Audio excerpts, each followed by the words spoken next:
I'm Emma Rodriguez, 29 years old, and I can still feel the weight of every single pair of eyes that turned toward me when I stood up at my sister's wedding reception.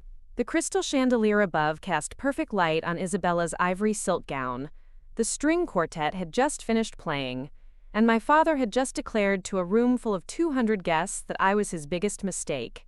What he didn't know, what none of them knew, was that every single detail of this lavish celebration, from the hand-picked roses to the 7-course meal they were enjoying, had been paid for by the daughter he was publicly humiliating.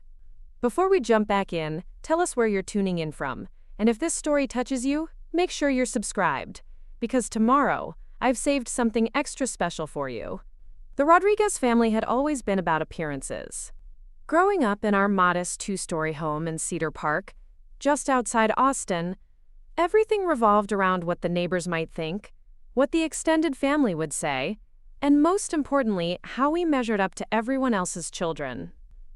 My father, Michael Rodriguez, worked as an insurance claims adjuster, spending his days investigating other people's disasters and determining their worth. My mother, Sandra, built her identity around being the most successful real estate agent in our area, constantly networking and maintaining relationships that might lead to the next big sale.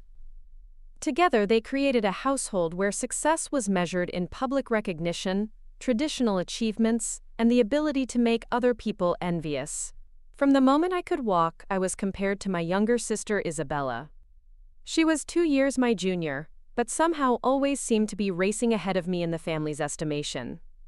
Where I was quiet and observant, Isabella was vivacious and charming. Where I struggled with traditional academic subjects due to undiagnosed learning differences, Isabella seemed to effortlessly excel at everything she touched. When parent-teacher conferences rolled around, my parents would sit through discussions about my adequate but unremarkable performance, then beam with pride as Isabella's teachers raved about her natural leadership abilities and academic promise. The pattern established itself early and never wavered. When I brought home a B+ on a challenging math test, my parents would nod politely and ask why it wasn't an A. When Isabella brought home the same grade a week later, it was celebrated as proof of her mathematical genius. When I won 3rd place in the regional science fair with a project I'd spent months perfecting, the family dinner conversation centered around Isabella's upcoming audition for the school play. My achievements existed in a constant state of being overshadowed, minimized, or simply ignored in favor of whatever Isabella was accomplishing. The criticism wasn't always direct, but it was relentless. My mother would sigh dramatically when introducing me to her real estate colleagues, explaining that I was still figuring things out while Isabella had already been accepted to University of Texas with a partial scholarship. My father would joke to his insurance buddies that one daughter was clearly the brains of the family while the other would probably need to rely on her looks, except I'd inherited his nose instead of my mother's delicate features. These casual cruelties, delivered with smiles and laughter, cut deeper than any direct insult ever could.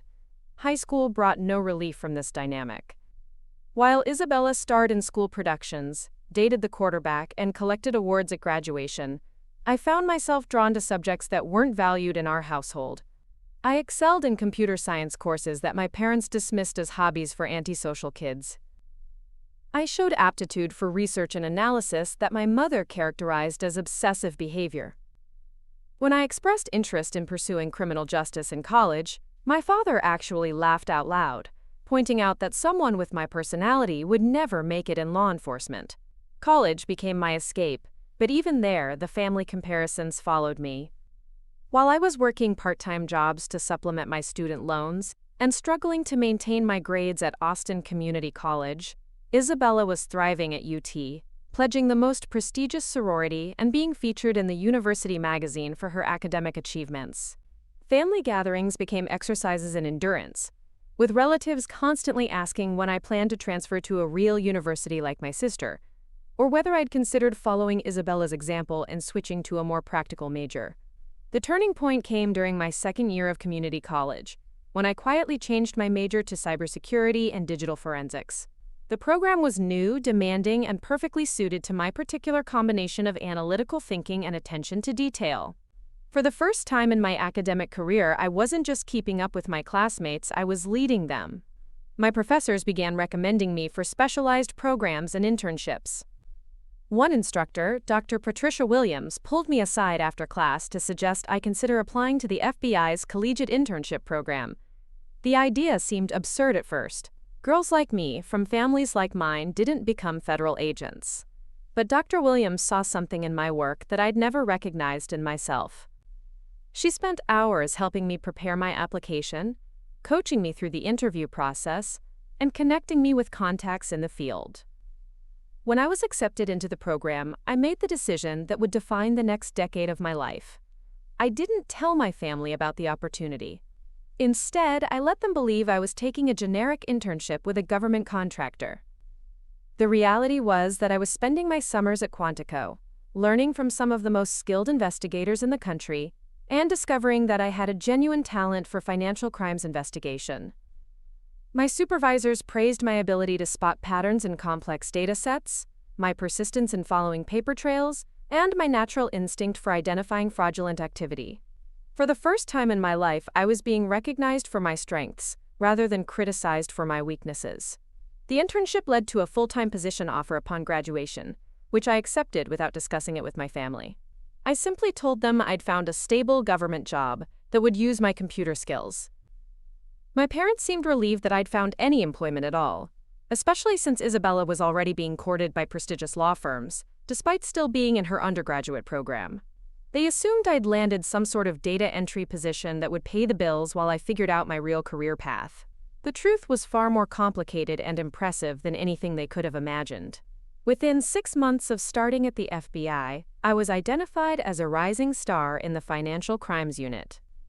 My cases involved tracking money laundering operations, investigating corporate fraud, and working with international law enforcement agencies to shut down sophisticated financial networks. The work was intellectually demanding, professionally rewarding, and absolutely classified. I couldn't discuss the details with anyone outside my security clearance level, which meant my family continued to assume I was pushing papers in some anonymous government office. My personal life took an equally dramatic turn when I met Alexander Morgan at a cybersecurity conference in San Antonio. Alex was a former military intelligence officer who'd transitioned into the private sector, building a company that provided security solutions to Fortune 500 companies and government agencies. Our first conversation lasted 4 hours, covering everything from emerging cyber threats to the challenges of maintaining operational security in an increasingly connected world. He was brilliant, ambitious, and unlike anyone I'd ever met, he seemed genuinely interested in my thoughts and opinions. Our relationship developed quickly but quietly. Alex understood the nature of my work and respected the boundaries that came with it.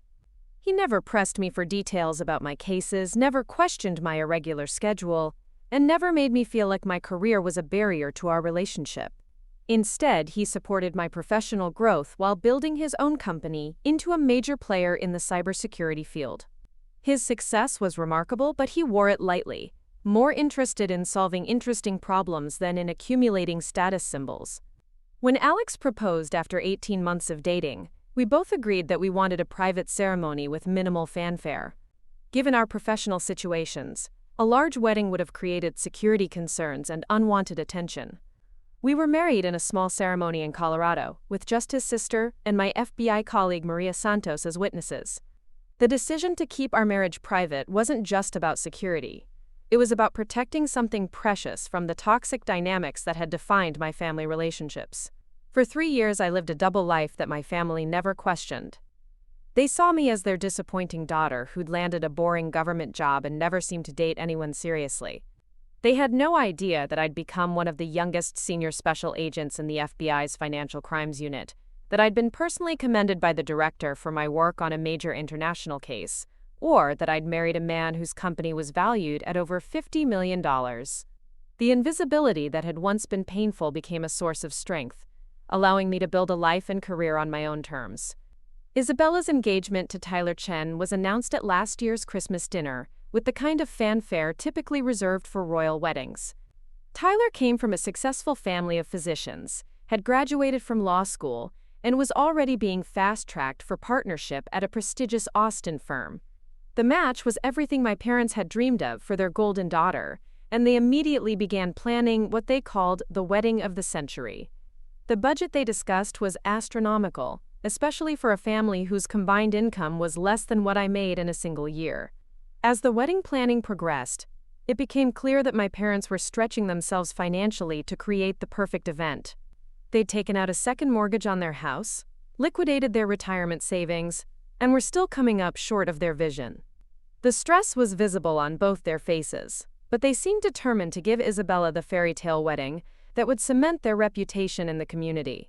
My mother spent sleepless nights researching vendors and calculating costs, while my father worked overtime trying to generate additional income through his insurance work.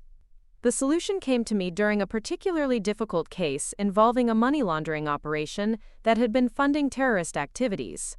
As I tracked the flow of illegal funds through various accounts, I realized that I had the power to solve my family's financial crisis with a single wire transfer. My FBI salary, combined with Alex's business success, meant that the cost of Isabella's dream wedding was essentially pocket change for us.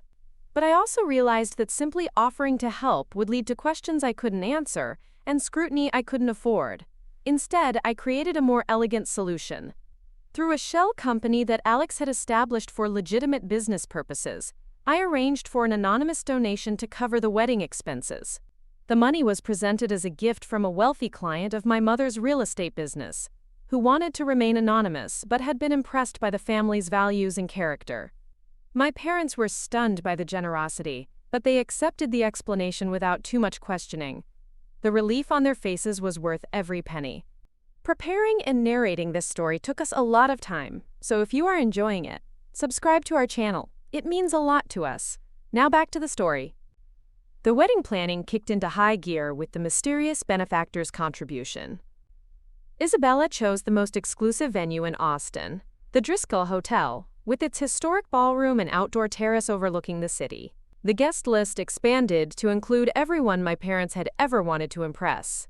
The menu featured 7 courses prepared by Austin's most celebrated chef. The flowers were imported from specialized growers in California and Oregon.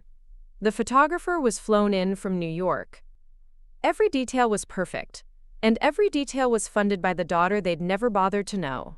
As the wedding day approached, I found myself in the strange position of being both an insider and outsider to the event.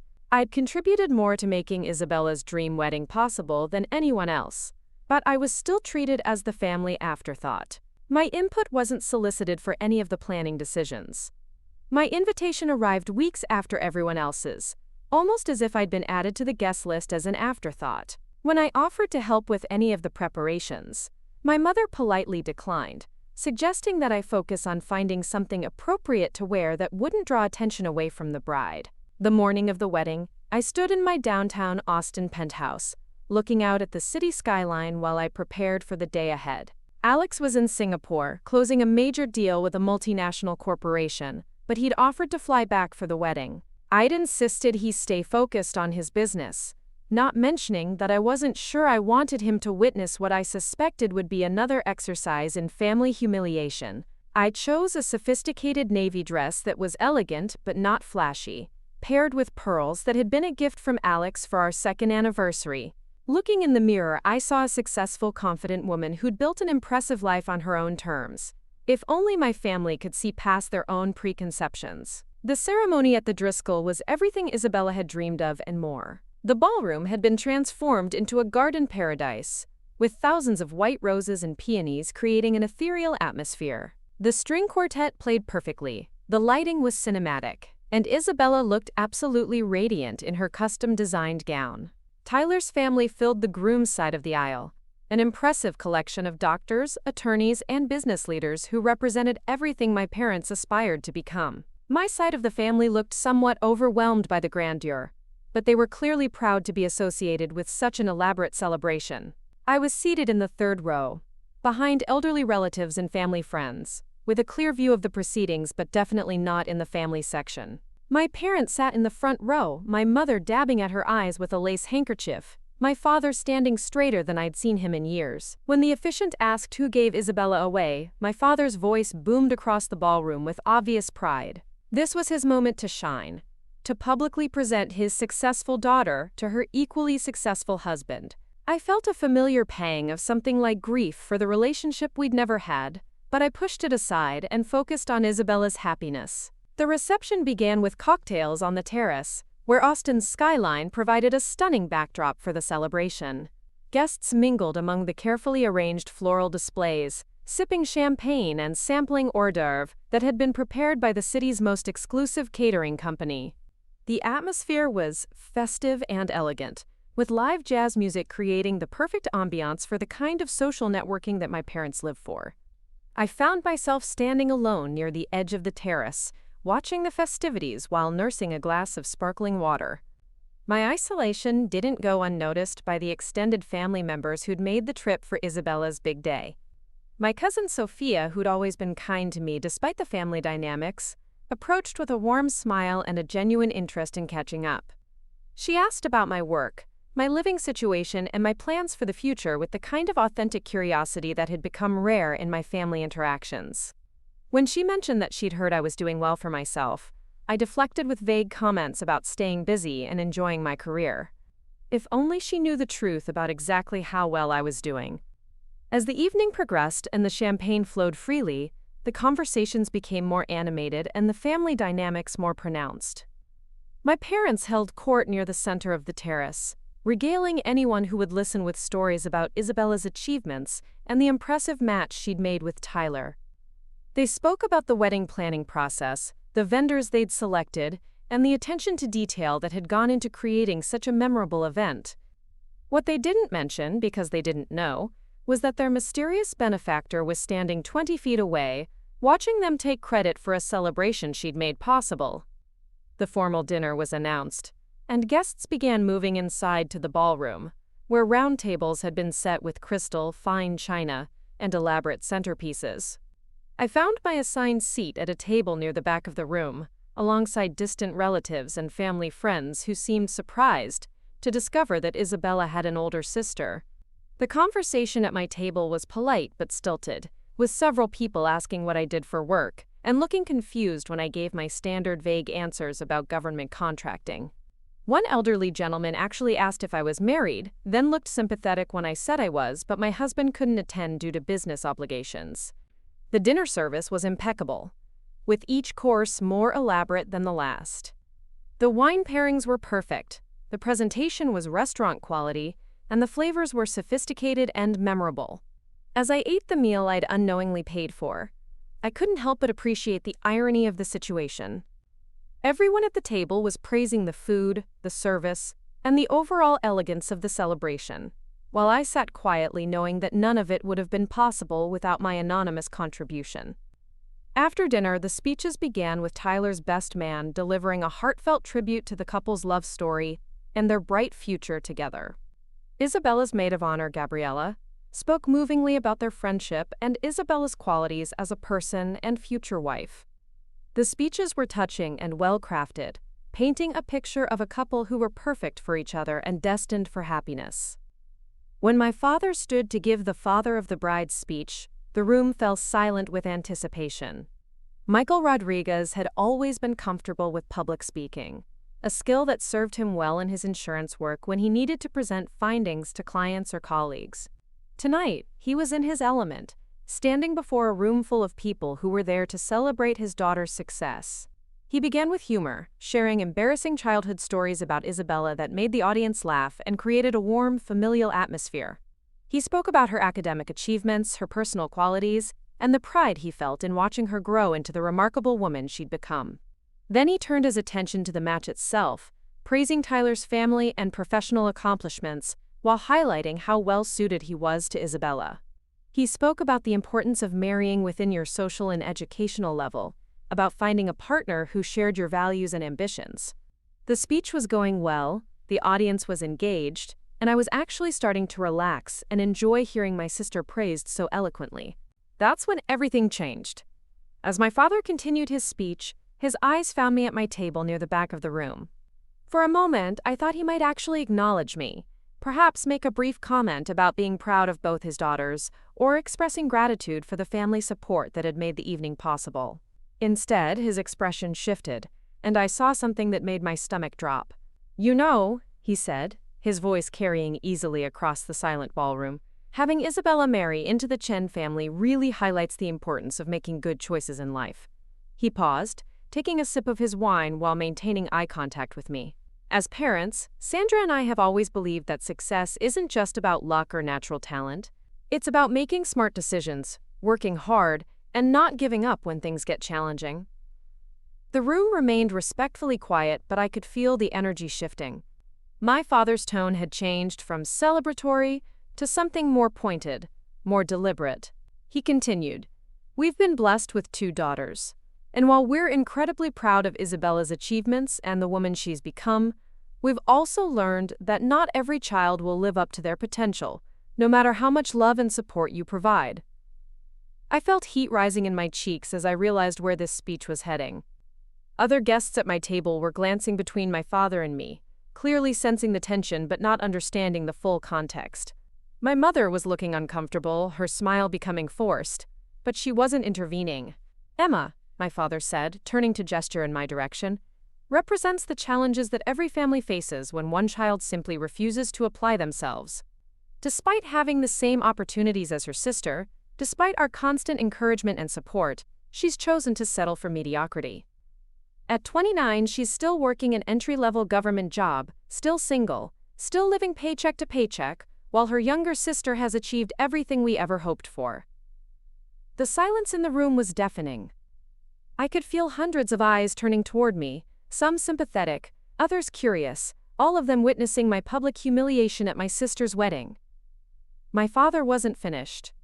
"Sometimes," he continued, his voice growing louder and more confident, "you have to accept that despite your best efforts as a parent, despite giving a child every advantage, they're just going to be your biggest mistake.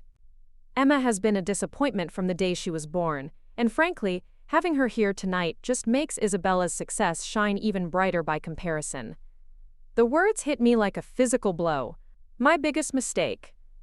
Said in front of 200 people, at my sister's wedding, in the ballroom of Austin's most prestigious hotel. The room was so quiet I could hear the gentle clink of silverware as a server cleared plates in the kitchen. My hands were trembling as I reached for my water glass, trying to maintain some semblance of composure while my father's words echoed in my mind. But then something unexpected happened. Instead of the familiar shame and hurt that had defined my responses to family criticism for nearly 3 decades, I felt something else entirely. I felt calm. I felt clear. And most importantly, I felt done. I stood up slowly, my chair scraping against the floor in the otherwise silent ballroom. My father looked surprised, as if he hadn't expected any response to his public character assassination.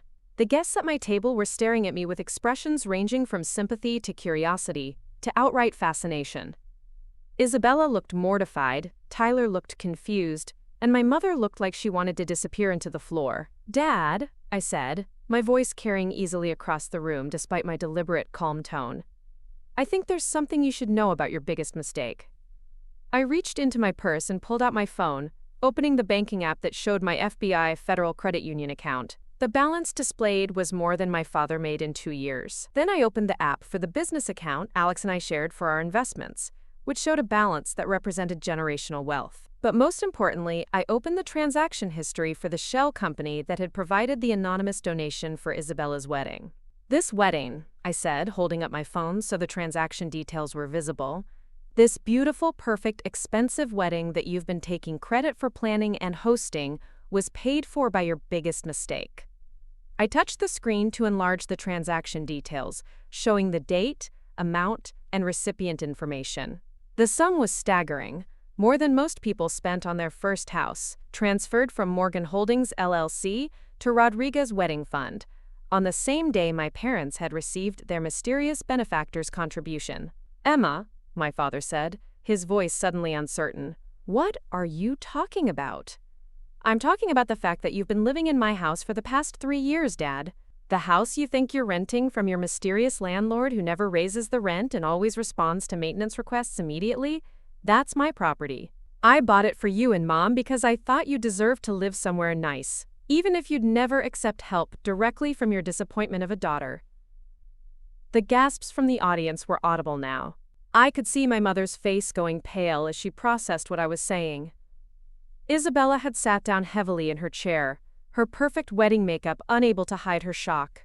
I'm talking about the fact that while you've been telling everyone who would listen about my entry-level government job, I've been working as a senior special agent for the FBI Financial Crimes Unit. I've been personally commended by the director for my work on international cases that I can't discuss in detail because of their classified nature. But I can tell you that my annual salary is more than you and Mom make combined, and that's before we consider the performance bonuses and security clearance premiums.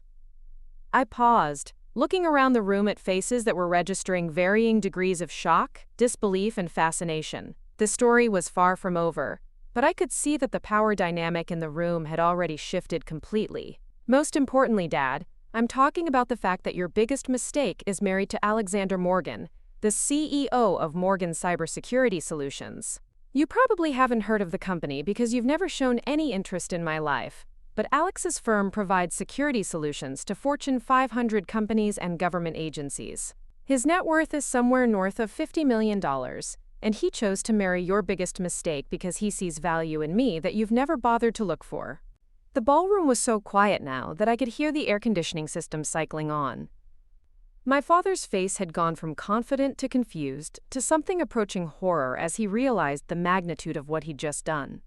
Not just the public humiliation he'd inflicted on me, but the revelation of exactly who he'd been humiliating. So when you say I'm your biggest mistake, I continued, looking directly at him while speaking loudly enough for everyone to hear, I want you to remember that your biggest mistake is the reason Isabella got to have her dream wedding. Your biggest mistake is the reason you've been living in a beautiful house instead of the apartment you could actually afford. Your biggest mistake is the daughter who's been quietly taking care of this family for years while you've been taking credit for successes you didn't earn and criticizing achievements you didn't recognize. I looked around the room one more time, taking in the faces of relatives and family friends who were seeing me clearly for perhaps the first time in their lives. Then I looked at Isabella, who was crying now, though I wasn't sure if it was from embarrassment, guilt, or the realization that her perfect wedding had been built on a foundation of lies and assumptions. Congratulations on your wedding, Isabella, I said, my voice gentler now. You look absolutely beautiful, and I hope you and Tyler have a wonderful life together. I'm sorry that learning the truth about who paid for your celebration had to happen this way, but I'm not sorry that the truth finally came out. I turned to walk away, but my father's voice stopped me. Emma, wait, he said, his earlier confidence completely gone. I didn't know. We had no idea about any of this. Why didn't you tell us? I turned back to face him, and for the first time in my adult life, I saw him as he really was. Not the intimidating authority figure who had the power to make me feel small and worthless, but a man who had just realized that his perceptions had been catastrophically wrong and that his actions had consequences he'd never considered. Why didn't I tell you, Dad? Because every time I've ever accomplished anything in my life, you've found a way to minimize it, dismiss it, or compare it unfavorably to something Isabella was doing. Because when I graduated from community college, you spent the entire ceremony talking about Isabella's acceptance to UT. Because when I got my first promotion at work, you asked when I was planning to find a real career. Because when I tried to contribute to family conversations about my interests or experiences, you've made it clear that my thoughts and opinions don't matter. I could see him processing this, his face reflecting a dawning awareness of patterns he'd never recognized before. Around us, the wedding guests were completely silent, witnessing a family reckoning that was more dramatic than any entertainment they could have imagined. I didn't tell you because I wanted to protect something precious from the dynamic that's defined our relationship for 29 years, I continued. I wanted to have a marriage and a career that existed outside of your judgments and criticisms. I wanted to be successful on my own terms, without having to worry about whether it would measure up to your expectations, or be overshadowed by whatever Isabella was accomplishing. My mother finally found her voice, though it was barely above a whisper. Emma, honey, we never meant to make you feel that way. We've always loved you. We're proud of you. Are you proud of me, Mom? I asked, not unkindly but with genuine curiosity. Are you proud of Emma the person? Emma the FBI agent? Emma the daughter who's been quietly supporting this family for years? Or are you proud of the impressive resume you just found out about? The successful husband you just learned exists? The financial resources you just discovered I have? She didn't have an immediate answer, which was answer enough. I need to go, I said, gathering my purse and taking one last look around the ballroom that I'd paid for, filled with people who were seeing me clearly for the first time. Isabella, I hope you have a wonderful honeymoon. Mom, Dad, we'll talk when you're ready to have a real conversation about our relationship, but it's going to be on different terms than we've ever had before. As I walked out of the ballroom, I could hear the murmur of voices beginning to rise behind me. Hundreds of conversations starting simultaneously as people processed what they'd just witnessed. I made it to the elevator before the tears started. Not tears of sadness or humiliation, but tears of relief and something that felt remarkably like freedom. The next morning, I woke up in my penthouse to 17 missed calls from various family members, and a text from Alex asking if everything was okay because his security team had reported unusual activity at the wedding venue. I called him back and told him the whole story, from my father's speech to my revelation to the aftermath. His response was characteristically supportive and practical. "I'm proud of you for standing up for yourself," he said. "And I'm sorry I wasn't there to witness your father's face when he realized what he'd done. Are you okay?" "I'm better than okay," I said, and realized it was true. I'm free. The conversation with my parents happened 3 days later, in the neutral territory of a coffee shop downtown. They looked older somehow, as if the revelation at the wedding had aged them overnight. My mother had clearly been crying, and my father appeared to be struggling with something between embarrassment and genuine remorse. "We owe you an apology," my father began, his voice subdued. "A massive apology. We had no idea about your career, your marriage, or everything you've done for this family. We made assumptions that were completely wrong, and we treated you in ways that were unfair and hurtful. We're proud of you," my mother added, reaching across the table to touch my hand. "We've always been proud of you, but we realize now that we never showed it in ways that mattered. We got so caught up in traditional measures of success that we missed seeing the incredible woman you've become."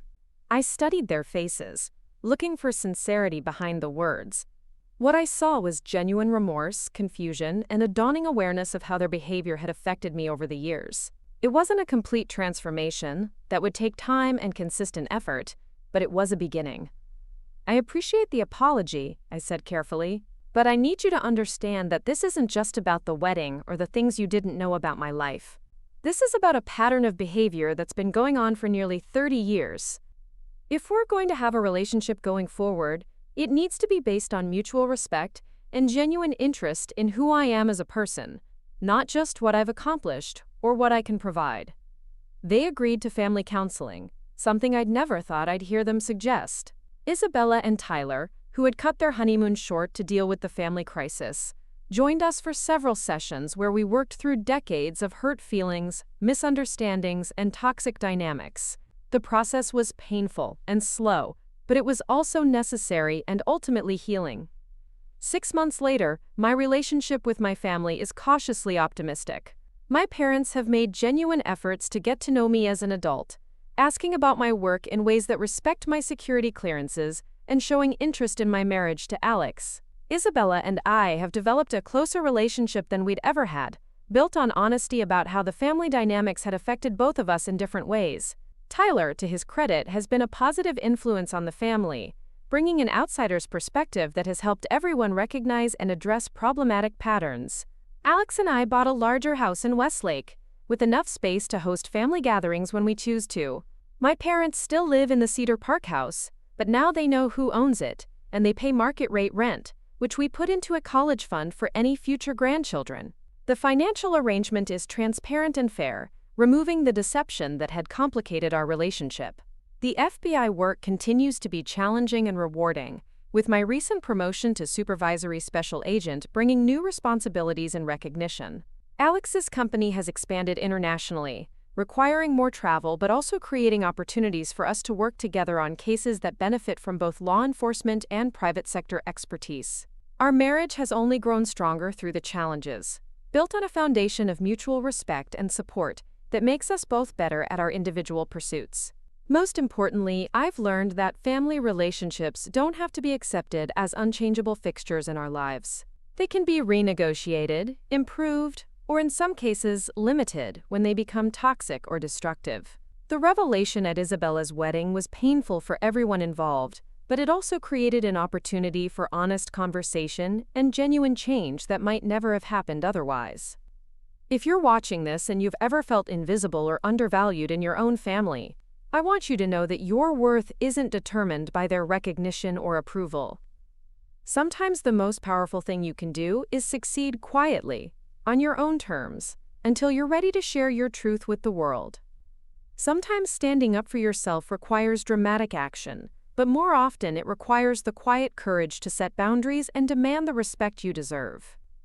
Your achievements matter, regardless of whether they're acknowledged by the people you most want to impress.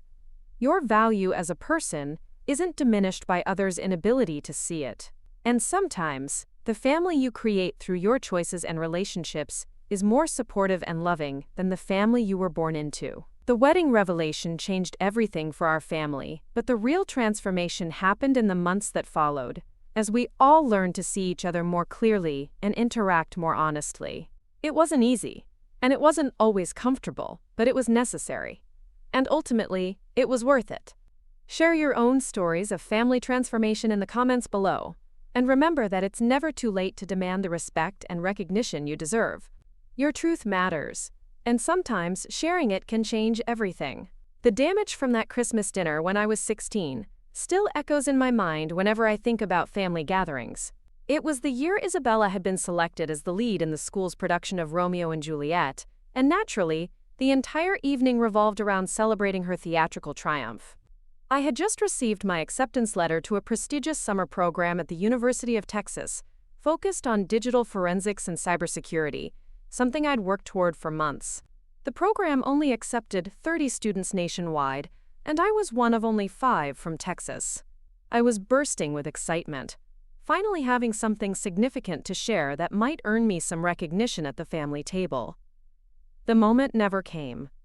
As soon as we sat down for dinner, my mother launched into a detailed account of Isabella's audition process, her rehearsal schedule, and the rave reviews she'd already received from the drama teacher. My father chimed in with stories about how other parents had approached him at work to congratulate him on Isabella's talent, how his colleagues were already asking for tickets to the production. The conversation continued through the appetizer, the main course, and well into dessert, with various relatives calling to offer their congratulations and praise. When there was finally a lull in the conversation, I cleared my throat and attempted to share my news. "Actually, I have some exciting news too," I began, pulling out the acceptance letter I'd been carrying in my purse all week. I got accepted to this really competitive summer program at UT. It's focused on digital forensics and cybersecurity, and they only take 30 students from across the entire country. My mother glanced at the letter with mild interest while continuing to serve dessert. "That's nice, dear. Will it interfere with your summer job at the grocery store? We're counting on that income to help with your car insurance." My father didn't even look up from his plate. "Computer stuff, huh? Well, I suppose someone has to do those kinds of jobs. Just make sure you're not neglecting your real studies. You'll need solid grades if you want to get into a decent college, not like Isabella, who already has universities recruiting her." The deflation was immediate and complete. I folded the letter back into my purse, feeling foolish for thinking this achievement might finally earn me some recognition. The conversation immediately returned to Isabella's upcoming performance, with my mother already planning which relatives to invite and my father discussing how to get the best seats in the auditorium. That night, lying in bed and staring at the ceiling, I made a decision that would define the next decade of my life. I would stop trying to compete for their attention and approval. Instead, I would focus on building something they couldn't diminish or dismiss, something that existed entirely outside their sphere of influence. I would become successful in ways they couldn't even imagine, and I would do it quietly without their knowledge or input. The summer program at UT was a revelation. For the first time in my academic career, I was surrounded by people who understood and appreciated my particular combination of analytical thinking, attention to detail, and intuitive understanding of how systems worked. Dr. Patricia Williams, the program director, took a special interest in my work, noting my ability to spot patterns that others missed, and my persistence in following complex trails of evidence. "You have a natural instinct for this work," Dr. Williams told me during one of our weekly mentoring sessions. "Have you considered pursuing this as a career path? The FBI has excellent programs for people with your skill set, and frankly, the country needs more investigators who can navigate the complexities of financial crimes in the digital age." The idea seemed almost absurd. Girls from families like mine didn't become FBI agents. But Dr. Williams was persistent, sharing information about the Bureau's collegiate programs and connecting me with contacts in the field. She spent hours helping me understand the career path, the educational requirements, and the application process. More importantly, she helped me see that my quiet, analytical personality wasn't a liability in this field. It was an asset. When I returned home from the program, I was carrying more than just academic credits and new skills. I had a clear vision of my future that had nothing to do with my family's expectations or limitations. I also had something else, a recommendation letter from Dr. Williams that would open doors I hadn't even known existed. The contrast between my summer experience and my family's reaction to it was stark. While I'd been learning advanced investigative techniques and networking with professionals in the field, Isabella had been starring in the school play and collecting admiration from the entire community. When I tried to share some of what I'd learned at the program, my parents nodded politely, but clearly had no context for understanding the significance of the opportunity I'd been given. "Computer camp," my father called it when explaining to relatives where I'd spent my summer. "Emma's always been good with technology, so we thought it might help her find some kind of stable job after graduation. Nothing as exciting as Isabella's theater work, but practical, you know?" The dismissal was casual and complete. 3 weeks of intensive training in cutting-edge investigative techniques, networking with federal agents, and learning from some of the most skilled professionals in the country had been reduced to computer camp, in my father's mind. The fact that the program had an acceptance rate lower than most Ivy League universities meant nothing to him. What mattered was that it wasn't as glamorous or easily understood as Isabella's theatrical success. Senior year of high school brought a new level of academic pressure and college application stress. Isabella was being recruited by several universities for their theater programs, while I was quietly applying to schools with strong criminal justice and cybersecurity programs. The guidance counselor at school had been impressed by my summer program experience and was helping me craft applications that highlighted my unique combination of technical skills and analytical thinking. At home, the college conversation centered entirely around Isabella's options. Should she choose the full scholarship at Texas State or the partial scholarship at a more prestigious program in California? Which theater department would give her the best connections in the industry? How could she balance her academic studies with her obvious talent for performance? My college applications were treated as a necessary but unremarkable process. My parents assumed I would attend community college for 2 years to save money, then transfer to a state school for a practical degree that would lead to stable employment. When I mentioned that I was applying to several universities with strong programs in my field of interest, my mother's response was practical rather than supportive. "Just make sure you're being realistic about what we can afford," she said. "Isabella's scholarships are going to help significantly, but we can't take on debt for both of you. You'll need to focus on schools that offer good financial aid packages." The assumption that I wouldn't earn scholarships or merit-based aid was implicit but clear. Isabella was the child with exceptional talent who deserved investment and support. I was the child who needed to be practical and self-sufficient. The difference in expectations was so ingrained in the family dynamic that it didn't even register as unfair to my parents. It was simply the natural order of things. When my acceptance letters started arriving, I opened them privately and celebrated my successes alone. The University of Texas at Austin offered me a partial scholarship and acceptance into their honors program. Texas A&M offered a full ride based on my summer program recommendation and my academic record. Several other schools offered various combinations of merit aid and program placement that would have made my parents proud if they'd been paying attention. But they weren't paying attention.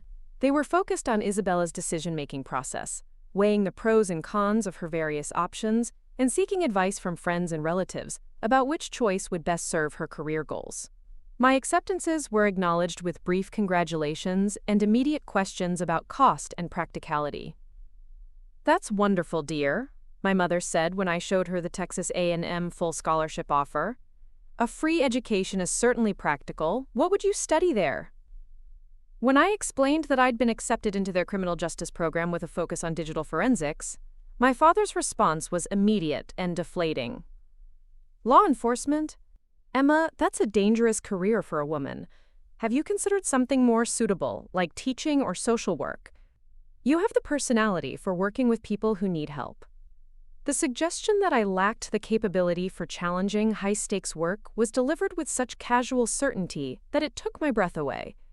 My father genuinely believed that my quiet, analytical nature made me unsuitable for law enforcement, despite my exceptional performance in the UT summer program and my acceptance into competitive university programs.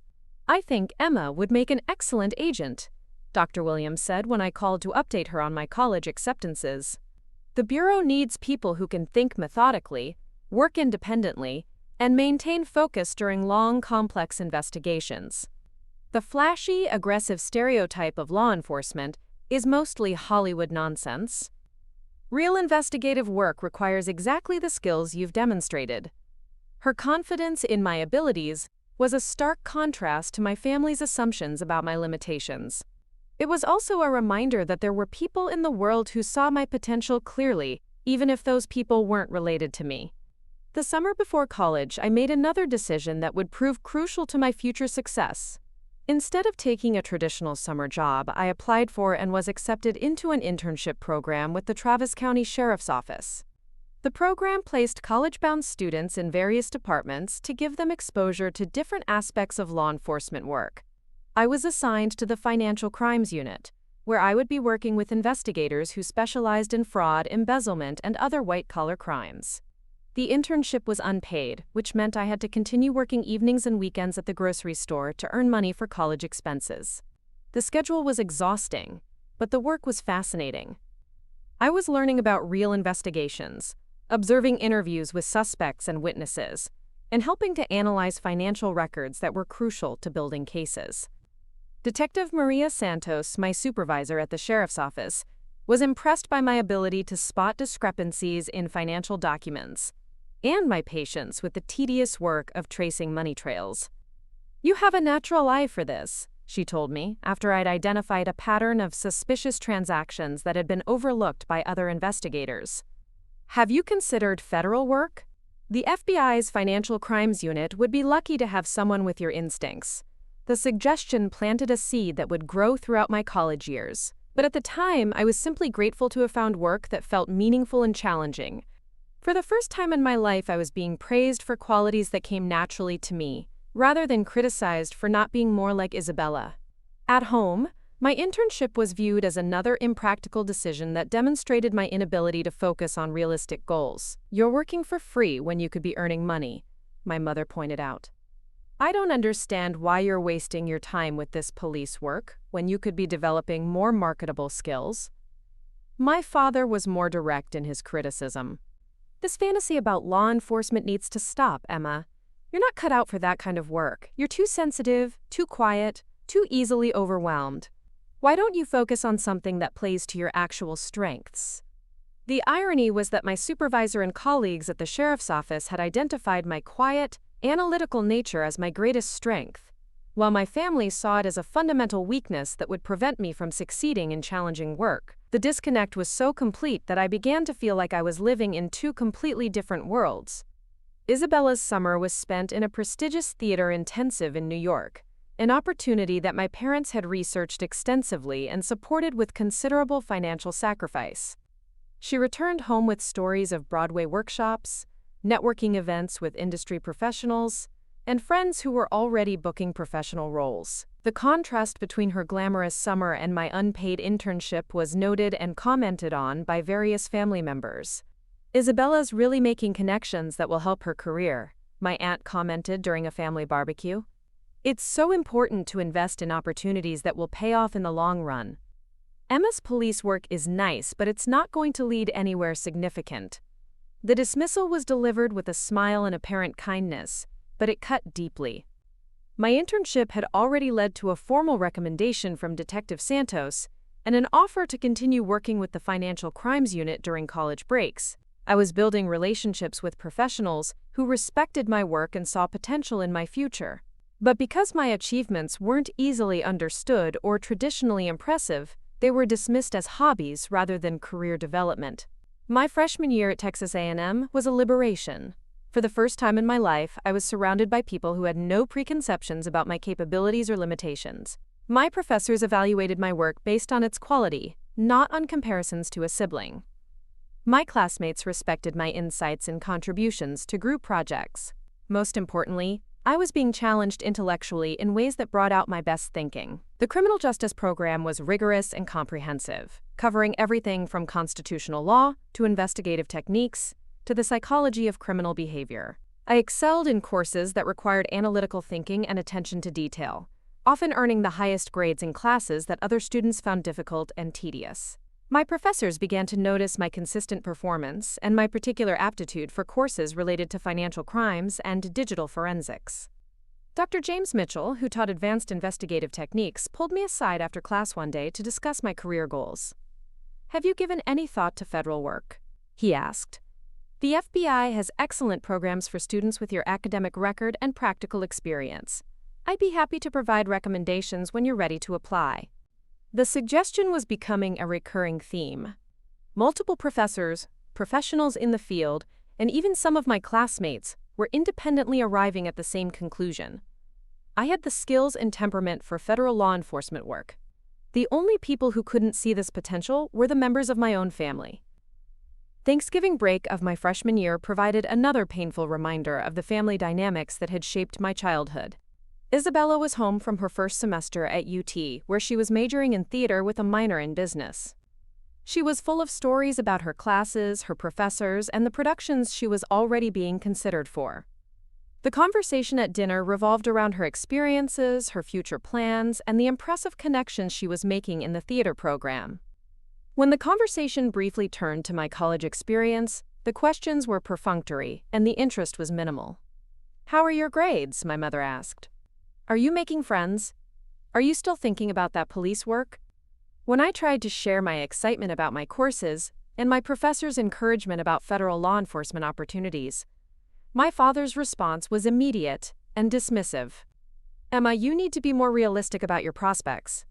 Federal agents are highly trained, highly qualified professionals. You're a freshman at a state school studying general criminal justice. There's a significant difference between what you're doing and what actual FBI agents do." The suggestion that I was deluding myself about my capabilities was delivered with such certainty that it momentarily shook my confidence.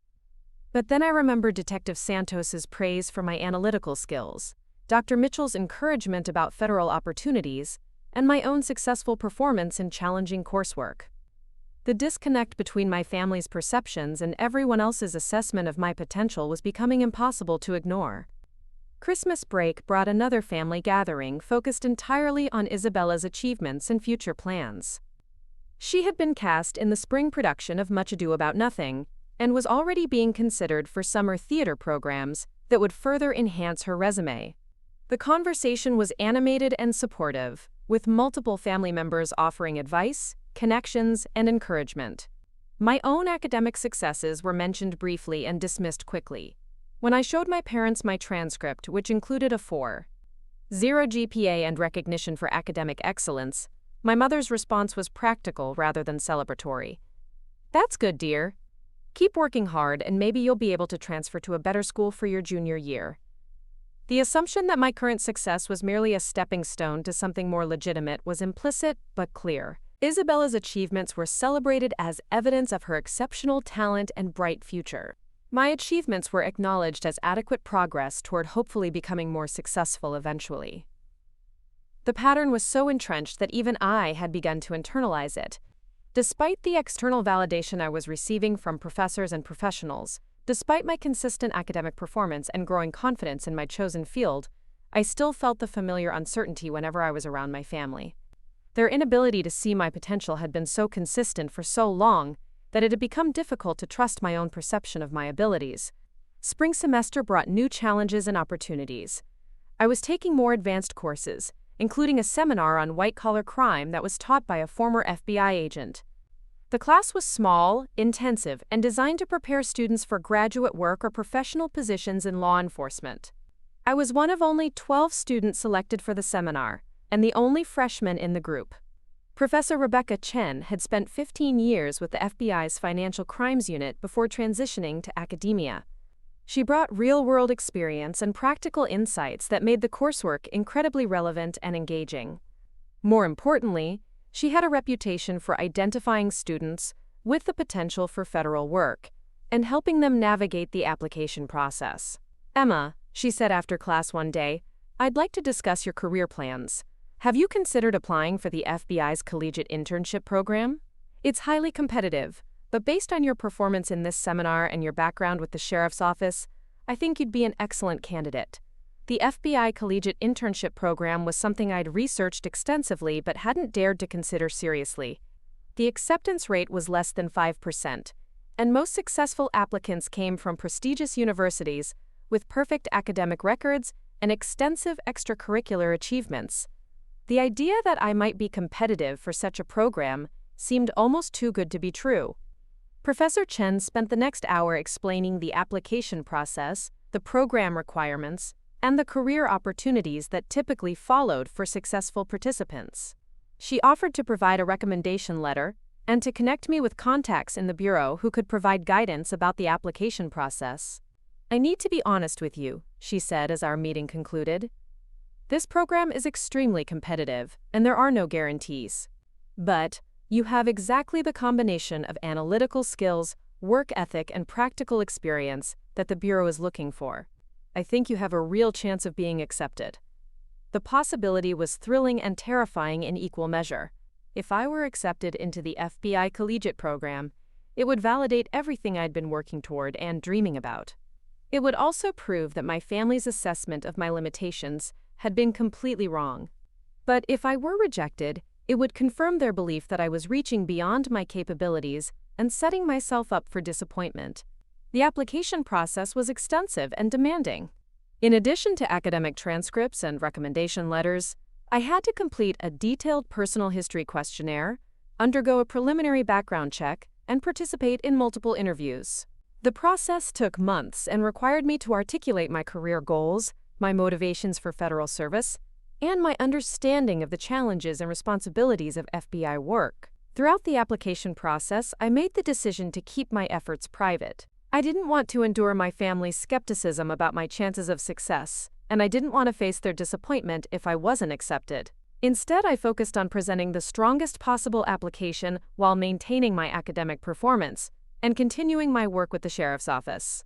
The waiting period was agonizing. I knew that thousands of students from across the country were competing for a limited number of positions, and I had no way of knowing how my application compared to others.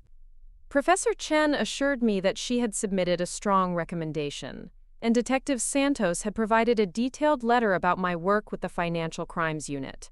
But ultimately, the decision was out of my hands. The acceptance letter arrived on a Tuesday afternoon in April.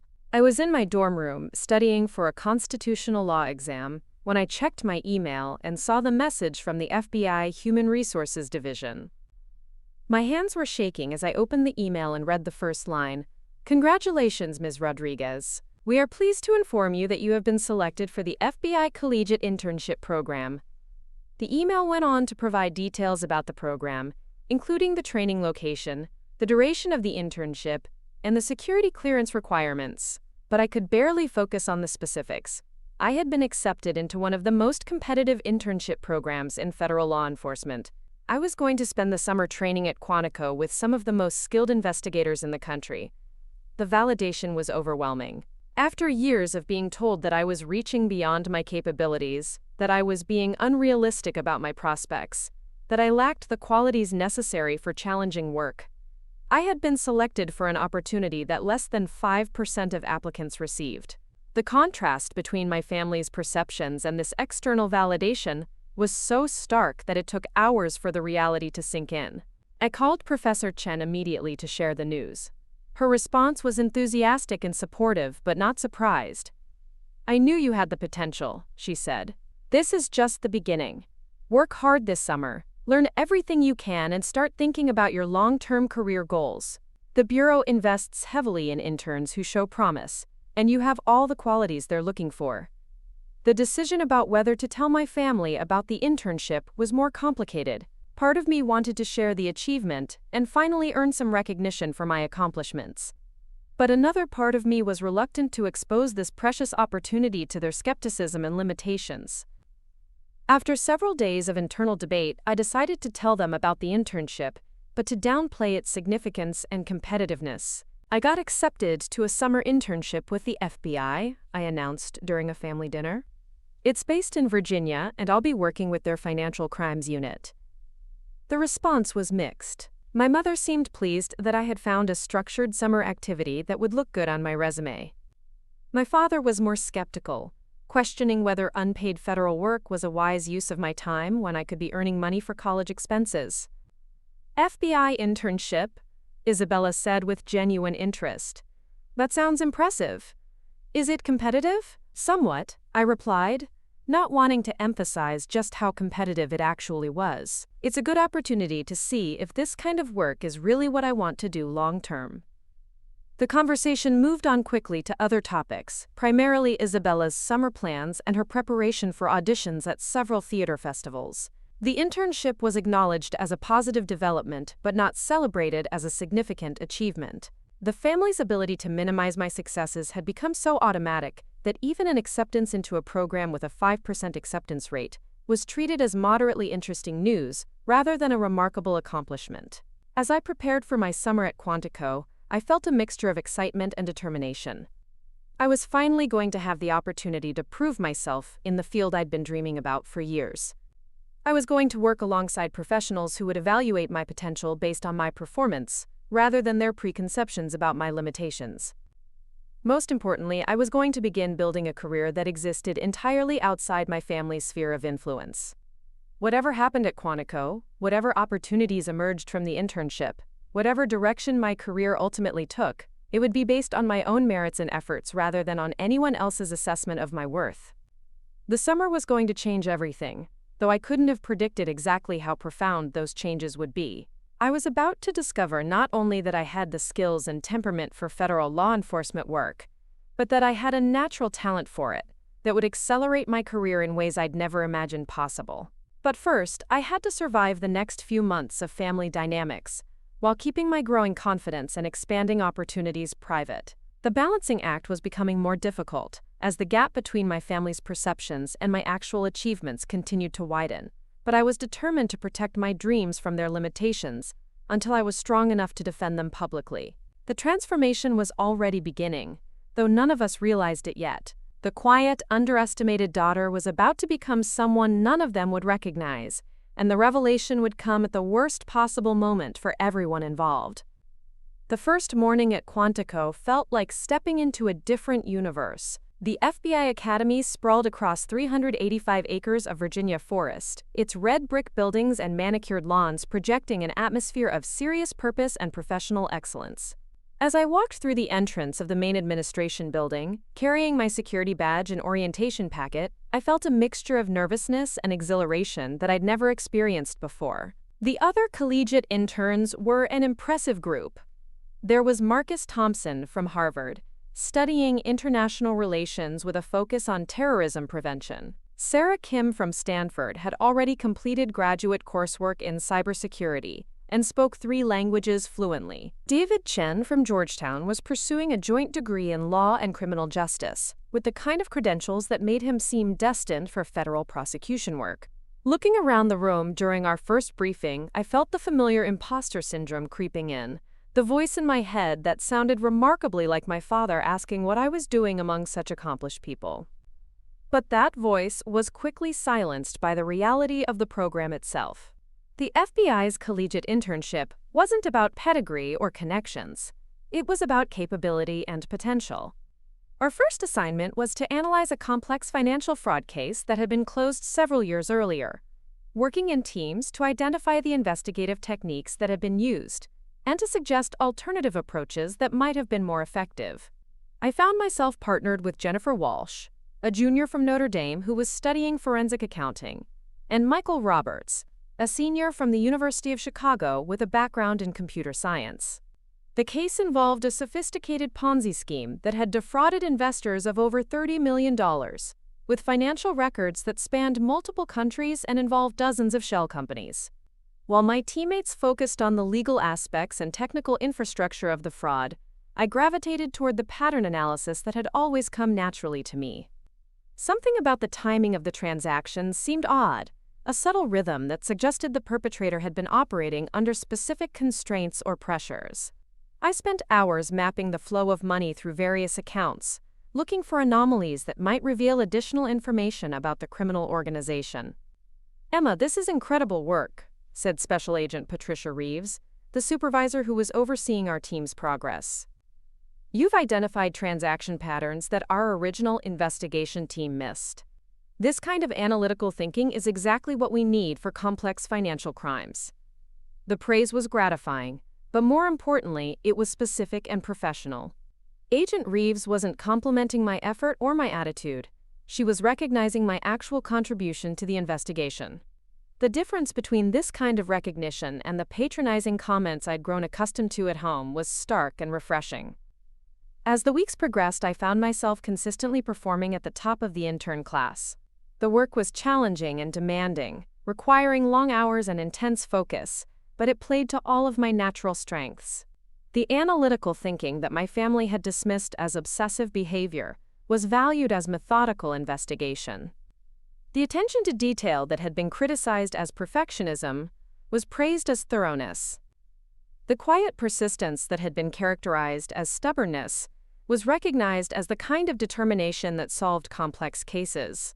More importantly, I was learning about the scope and impact of the FBI's Financial Crimes Unit. The cases I was observing involved international money laundering operations, corporate fraud schemes that affected thousands of victims, and terrorist financing networks that threatened national security. This wasn't the mundane government paperwork that my family imagined. It was sophisticated, high-stakes investigative work that required the kind of skills I'd been developing since high school. Agent Reeves began including me in briefings with active case teams, where I could observe real investigations in progress. The professionalism and expertise of the agents was impressive, but what struck me most was how much my analytical approach aligned with the investigative methods they were using. During one briefing about a complex cryptocurrency fraud case, I raised a question about transaction timing that led to a breakthrough in understanding the perpetrator's methodology. "That's exactly the kind of thinking we need," said Supervisory Special Agent Robert Martinez, who was leading the case. "Have you considered applying for a full-time position after graduation? We're always looking for analysts who can spot patterns that others miss." The suggestion was thrilling and terrifying in equal measure. A full-time position with the FB. I would represent the culmination of everything I'd been working toward, but it would also mean committing to a career path that my family couldn't understand or support. I thanked Agent Martinez for the encouragement and promised to consider the possibility, but privately I was already making plans. The living arrangements at Quantico were sparse but comfortable. I shared a dormitory-style room with Rebecca Morrison, a senior from UCLA who was interning with the Behavioral Analysis Unit. Rebecca was brilliant and ambitious, with the kind of confidence that came from years of academic success and family support. Her parents were both professors, her siblings were all high achievers, and she'd grown up in an environment where intellectual curiosity was celebrated and encouraged. "My mom calls every week to hear about what I'm learning," Rebecca mentioned during one of our late-night conversations. "She's so excited about my work here. She keeps saying how proud she is that I'm following my passion for criminal psychology." The contrast with my own family situation was painful but also clarifying. Rebecca's parents saw her internship as validation of her potential and a stepping stone to an impressive career. My parents saw my internship as a temporary diversion from more practical concerns. The difference in family support was striking, but it also reinforced my determination to succeed on my own terms. I called home every Sunday, as I'd promised my mother I would. The conversations were brief and superficial, focusing on logistics rather than the substance of my work. My parents asked about my living arrangements, my health, and whether I was making friends, but they showed little interest in the actual work I was doing or what I was learning about federal law enforcement. "How's the computer work going?" my father would ask, reducing the sophisticated financial analysis I was conducting to the same dismissive category he'd always used for my technical interests. Fine, I would reply, not bothering to correct his misunderstanding or explain the complexity of the cases I was working on. The gap between my daily reality and his perception of it had become so vast that bridging it seemed impossible. Meanwhile, the conversations always included detailed updates about Isabella's summer activities. She was attending a prestigious theater intensive in Los Angeles, working with directors and actors who had Broadway and film credentials. The program was expensive, but my parents had made significant financial sacrifices to support her participation. They spoke about her progress with pride and excitement, sharing stories about her performances and the connections she was making in the industry. The contrast was stark and painful. Isabella's artistic pursuits were celebrated and supported, even at considerable financial cost. My federal law enforcement internship was treated as a summer job that happened to be unpaid and far from home. The difference in how our activities were valued and discussed revealed the depth of the family dynamics that had shaped my entire childhood. But something was changing in how I processed these conversations. Instead of feeling hurt and disappointed by my family's inability to recognize my achievements, I was beginning to feel a strange sense of liberation. Their opinions about my work were becoming less relevant as I gained confidence in my own abilities and received validation from professionals who understood the field I was entering. The midpoint evaluation of my internship performance was conducted by Agent Reeves and Agent Martinez together. They praised my analytical work, my professional demeanor, and my ability to contribute meaningfully to complex investigations. More importantly, they offered specific feedback about areas where I could continue to develop and grow. "Emma, you have exceptional potential for this work," Agent Reeves said during the evaluation meeting. "Your analytical thinking is sophisticated, your attention to detail is impressive, and your ability to work independently is exactly what we need for financial crimes investigation. Have you given serious thought to pursuing this as a career?" The question was direct and professional, but it carried implications that were both exciting and daunting. Agent Reeves wasn't just being encouraging. She was suggesting that I had the potential for a successful career in federal law enforcement. The validation was more meaningful than any praise I'd ever received, because it came from someone who understood the demands and requirements of the work. "I've been thinking about it seriously," I replied. "I love the work, and I feel like I'm contributing something meaningful. But I'm also aware that it's a competitive field, and I want to make sure I'm realistic about my prospects." Agent Martinez leaned forward in his chair. "Emma, let me be direct with you. In 15 years with the Bureau, I've worked with hundreds of interns and new agents. You have exactly the combination of skills and temperament that we need for complex financial investigations. If you're serious about this career path, we can help you navigate the application process and prepare for the training program." The conversation continued for another 30 minutes, covering everything from the academy training requirements to the different specializations within the financial crimes unit.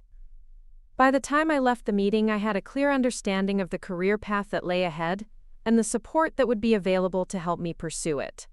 That evening, I called my parents to share the positive feedback from my evaluation. I was cautious about how I presented the information, but I wanted them to understand that my internship was going well and that I was being encouraged to consider federal law enforcement as a career. "That's nice, dear," my mother said when I finished explaining the evaluation results. "It sounds like you're making a good impression.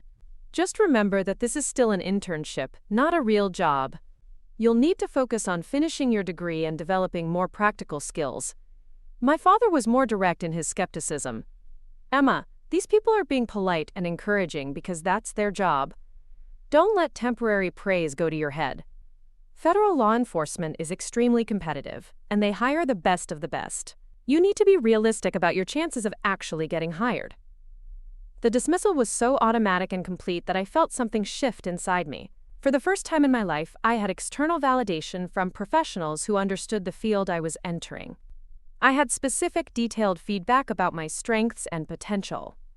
I had offers of support and guidance from people who worked in the career I was pursuing, and my family's response was to minimize and dismiss these achievements as unrealistic fantasies. The disconnect was so profound that I made a decision that would define the rest of my relationship with my family.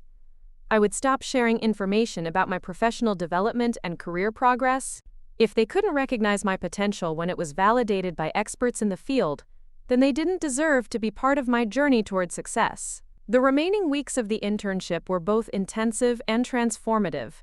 I was assigned to work on a live case involving a sophisticated money laundering operation that was being investigated jointly by the FBI and several international law enforcement agencies. The case was complex and sensitive, requiring security clearances and non-disclosure agreements that prevented me from discussing any details with anyone outside the investigation team. The work was exactly what I'd been training for throughout my college career. I spent days analyzing financial records, identifying patterns in transaction data, and developing theories about how the criminal organization was moving money through various accounts and jurisdictions. The analysis was challenging and demanding, but it was also intellectually satisfying in ways that nothing else had ever been. My contributions to the case were significant enough that I was included in briefings with senior leadership and interagency coordination meetings. The level of responsibility and trust I was being given was unprecedented for a college intern, but I was consistently meeting and exceeding expectations. The professional recognition was validating, but more importantly, it was helping me develop confidence in my own abilities and judgment. "Emma, your work on this case has been exceptional," Agent Martinez said during one of our weekly check-ins. "You've identified connections and patterns that experienced agents missed. This kind of analytical thinking is rare, and it's exactly what we need for complex international investigations." The praise was specific and meaningful, but it also came with an offer that would change the trajectory of my career. Agent Martinez explained that the FBI was implementing a new fast-track program for exceptional candidates who demonstrated advanced analytical skills and the potential for rapid advancement. The program would allow me to complete my degree while working part-time on cases, then transition directly into full-time employment after graduation. "This is an unusual opportunity," Agent Martinez explained. "We typically don't make these kinds of offers to interns, but your performance has been so exceptional that we want to invest in your development. You would continue working on cases while finishing your degree, which would give you practical experience and a head start on your career." The offer was everything I dreamed of and more. It would allow me to continue the work I loved while completing my education, and it would guarantee a career path that aligned with my interests and abilities. But it would also mean making a commitment to federal law enforcement that would be difficult to reverse. And it would require me to maintain security clearances and professional standards that would affect other aspects of my life. I asked for time to consider the offer, but privately I knew I was going to accept it. The opportunity was too good to pass up, and it represented validation of everything I'd been working toward. But I also knew that accepting the offer would mean keeping even more secrets from my family, who would never understand the significance of what I was being offered. The conversation with my parents about the fast-track program was carefully scripted. I explained that I'd been offered a part-time position with the FBI that would allow me to continue working on cases while finishing my degree. I emphasized the educational value and the professional development opportunity, while downplaying the competitiveness and significance of the offer. "Part-time work with the FBI?" my mother asked. "Will that interfere with your studies? Your grades are the most important thing right now." "It's designed to complement my coursework," I explained. "I'll be applying what I'm learning in class to real cases, which will help me understand the material better." My father was more skeptical. "Emma, this sounds like you're getting distracted from your education. You need to focus on getting your degree and developing marketable skills. This FBI thing is interesting, but it's not going to lead to a real career." The irony was almost overwhelming. I was being offered a fast track into one of the most prestigious careers in federal law enforcement, and my family was treating it as a distraction from more important priorities. The gap between their perceptions and my reality had become so wide that meaningful communication was impossible. Isabella's summer program in Los Angeles was ending with a showcase performance that would be attended by agents, directors, and casting professionals from the entertainment industry. My parents were flying to California to attend the event, treating it as a celebration of Isabella's artistic development and professional networking opportunity. "This could be a real breakthrough for Isabella," my mother said during one of our Sunday phone calls. "The connections she's making could open doors for her career. We're so proud of how hard she's worked and how much she's accomplished." The contrast with how my summer achievements were being treated was stark and painful. Isabella's artistic pursuits were celebrated and supported, even at considerable expense. My federal law enforcement internship and fast-track job offer were dismissed as hobbies that might interfere with more important priorities. But something had changed in how I processed these family dynamics. Instead of feeling hurt and disappointed, I was beginning to feel a sense of protective distance. My professional achievements existed in a sphere that my family couldn't understand or diminish. The validation I was receiving from experts in the field was more meaningful than any recognition I could hope to receive from people who didn't understand the work I was doing. The final week of the internship included a comprehensive evaluation and debriefing process. I met with each of the agents I'd worked with to discuss my performance, my professional development, and my career plans. The feedback was consistently positive and encouraging, but it also included specific guidance about how to continue developing my skills and preparing for advanced responsibilities. "Emma, you have the potential to become one of the FBI's top financial investigators," Agent Reeves said during our final meeting. "Your analytical thinking is sophisticated, your work ethic is exceptional, and your ability to handle complex cases is already at the level we expect from experienced agents. If you continue on this path, you could have a remarkable career." The conversation included detailed planning for my transition back to college and my part-time work with the Bureau. I would be assigned to a regional office near my university, where I would work on cases under the supervision of experienced agents. The work would be challenging and demanding, but it would also provide the kind of experience and training that would prepare me for full-time employment after graduation. As I prepared to leave Quantico, I felt a mixture of excitement and determination that I'd never experienced before. I was returning to college with skills, knowledge, and professional connections that would define my career trajectory. I was also returning with a clear understanding of my own capabilities and potential, validated by experts in the field I was entering. Most importantly, I was returning with a secret that would protect my dreams from my family's limitations. The work I would be doing during my remaining college years would be classified and sensitive, requiring security clearances that would prevent me from discussing details with anyone outside the law enforcement community. My family's inability to understand or support my career choices would no longer be relevant, because they would no longer have access to information about my professional development. The transformation was complete in ways that I couldn't have anticipated when I first arrived at Quantico. I was no longer the uncertain, underestimated daughter who needed family approval and recognition. I was a federal law enforcement professional with specialized skills and exceptional potential. The gap between my family's perceptions and my actual achievements had become so wide that bridging it was no longer possible or necessary. Instead, I would focus on building the career that I'd always dreamed of, surrounded by colleagues who understood and valued my contributions. The family dynamics that had shaped my childhood would continue to exist, but they would no longer define my sense of self-worth or limit my professional aspirations. The quiet, analytical daughter who had been dismissed and underestimated for so many years was about to become someone her family wouldn't recognize. And when the time came for them to discover the truth about who I really was and what I'd accomplished, the revelation would be more shocking than any of us could have imagined. But first, I had to complete my education and build the career that would eventually make that revelation possible. The foundation had been laid during my summer at Quantico, but the real work was just beginning. I was ready for the challenge, and I was confident that I had the skills and determination to succeed on my own terms. The drive back to Texas felt like a journey between two different worlds. In Virginia, I was Emma Rodriguez, FBI intern with exceptional potential and a fast-track career opportunity. In Texas, I would return to being Emma Rodriguez, the family disappointment who was wasting her time on unrealistic dreams. The contrast was stark, but it was also liberating in ways I was just beginning to understand. My future was no longer dependent on my family's approval or recognition. It was based on my own abilities, my professional relationships, and my commitment to excellence in work that I found meaningful and challenging. The summer at Quantico had given me more than skills and knowledge. It had given me the confidence to pursue my dreams regardless of what anyone else thought about their feasibility.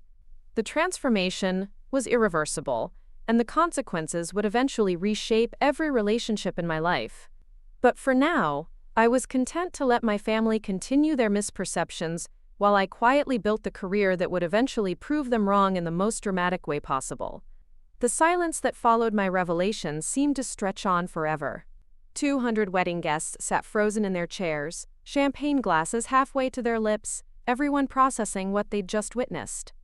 My father stood at the microphone looking like he'd been struck by lightning, his earlier confidence completely evaporated. The transaction records on my phone screen told a story that couldn't be disputed or explained away, and the numbers were staggering enough to leave everyone speechless. Isabella was the first to break the silence, her voice barely above a whisper but carrying clearly in the hushed ballroom. "Emma, what are you saying? I don't understand what's happening." I looked at my sister, beautiful in her custom wedding gown, surrounded by the opulence that she'd dreamed of for years. For a moment, I felt a pang of sympathy for her. This was supposed to be the happiest day of her life, and I was about to shatter her understanding of how it had all been made possible. "Isabella," I said gently, walking closer to the head table where she sat with Tyler. "I'm saying that every detail of this wedding, from the venue to the flowers to the 7-course dinner everyone just enjoyed, was paid for by the sister Dad just called his biggest mistake." I held up my phone again, this time navigating to the detailed invoice breakdown that showed each vendor payment. The florist bill alone was more than most people spent on their cars. The catering costs would have covered a year of college tuition. The venue fee was equivalent to a down payment on a house. The anonymous benefactor Mom and Dad have been talking about for months?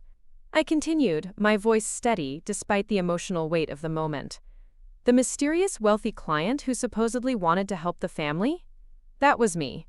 I created a shell company to make the payments because I knew you'd never accept help directly from your disappointing older sister. Tyler, who had been silent throughout the confrontation, leaned forward with a confused expression. "Emma, I'm sorry, but I don't understand. How could you possibly afford something like this? This wedding cost more than most people make in several years." The question was fair and direct, without the condescension that had characterized my family's assumptions about my limitations.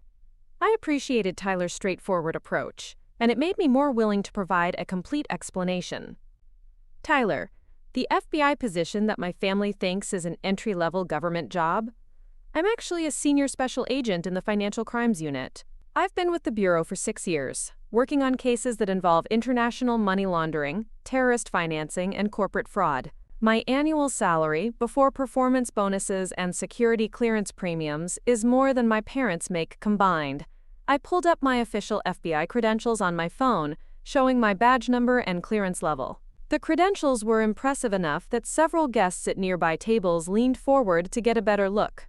"More importantly," I continued, "I'm married to Alexander Morgan, the CEO of Morgan Cybersecurity Solutions. Alex's company provides security systems to Fortune 500 corporations and government agencies worldwide. His net worth is approximately $52 million, and he chose to marry the daughter that Dad just publicly humiliated."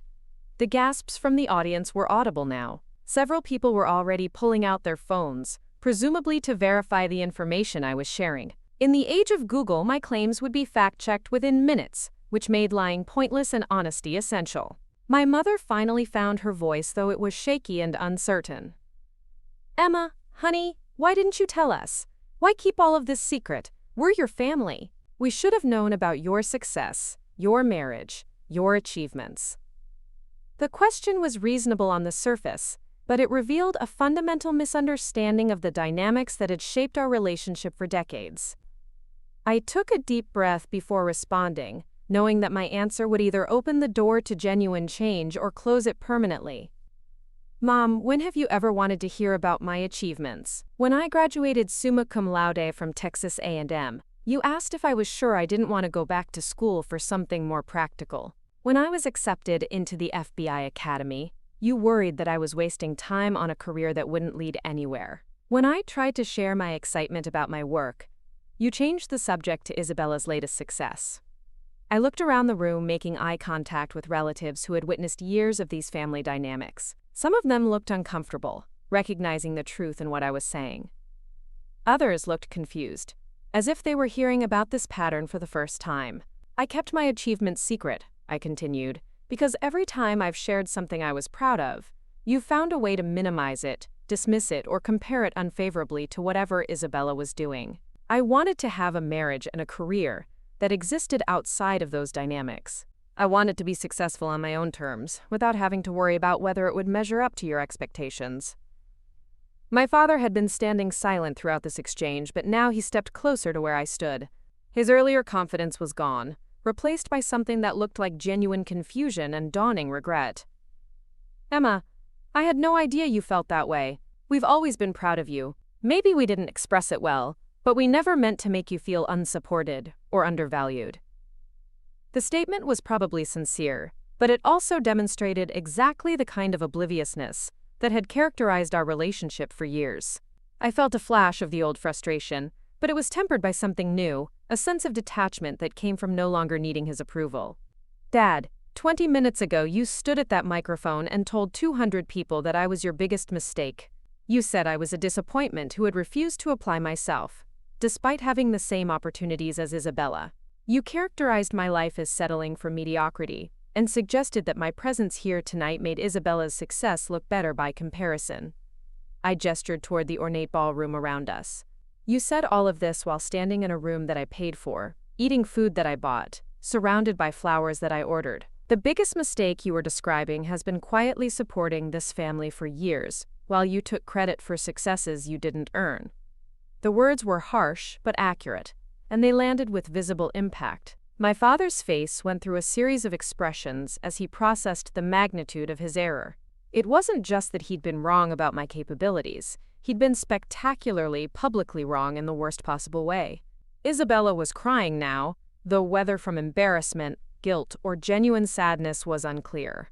She looked at Tyler, then back at me, struggling to find words that could address the situation.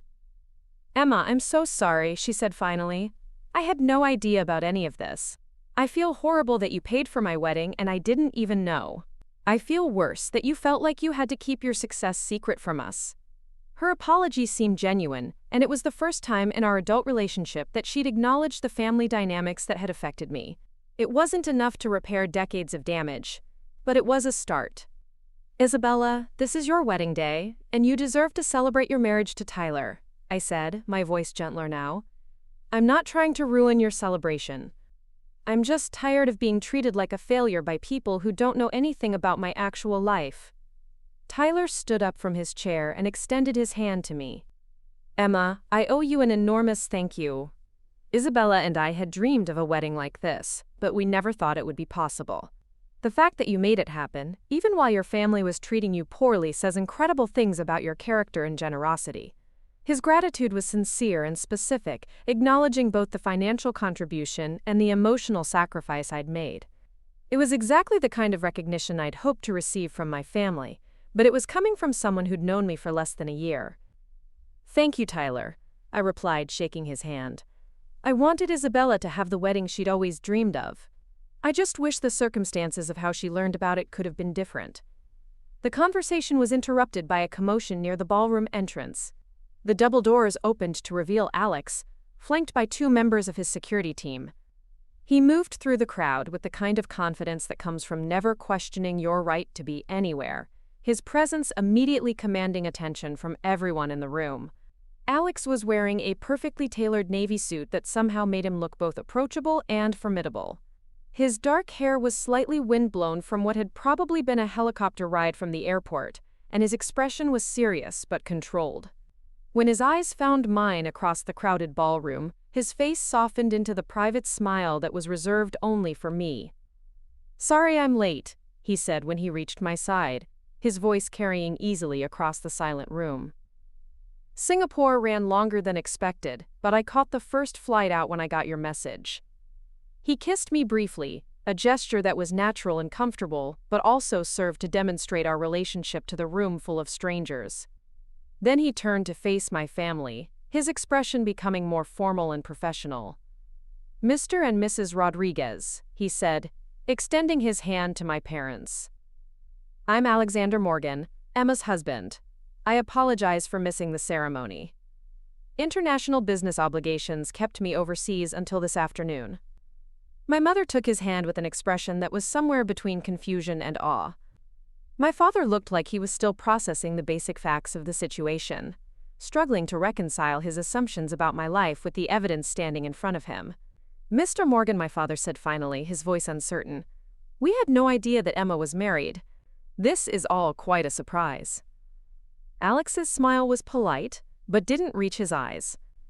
I can imagine it would be. Emma and I have been married for 3 years. We generally keep our private life private, for security reasons related to both of our careers. He gestured toward the 2 men who had accompanied him into the ballroom. They were dressed in well-tailored suits that couldn't quite disguise their military bearing, and they were positioned to provide clear sight lines throughout the room. I hope you don't mind that I brought additional security, Alex continued. When you're dealing with sensitive government contracts and classified technology, certain precautions become necessary. The implication was clear without being threatening. Alex was important enough to warrant professional security, which meant that my family had been treating the wife of someone significant with casual cruelty. The power dynamic in the room had shifted completely, and everyone could feel it. Isabella found her voice again, though she seemed intimidated by Alex's presence. Mr. Morgan, I want to apologize for how my family has treated Emma. We had no idea about her career or your marriage. If you had known what? Alex interrupted gently. If you had known that Emma was successful, you would have treated her with respect? If you had known she was married to someone wealthy, you would have valued her contributions to the family? The questions were delivered without malice, but they cut to the heart of the issue. Alex was forcing Isabella to confront the conditional nature of the respect she was offering, and the uncomfortable truth was evident to everyone listening. The Emma I know, Alex continued, is brilliant, compassionate, and formidable. She has the respect of hardened federal agents and government officials. She makes decisions that affect national security. She's also generous enough to pay for her sister's dream wedding while being publicly humiliated by her own father.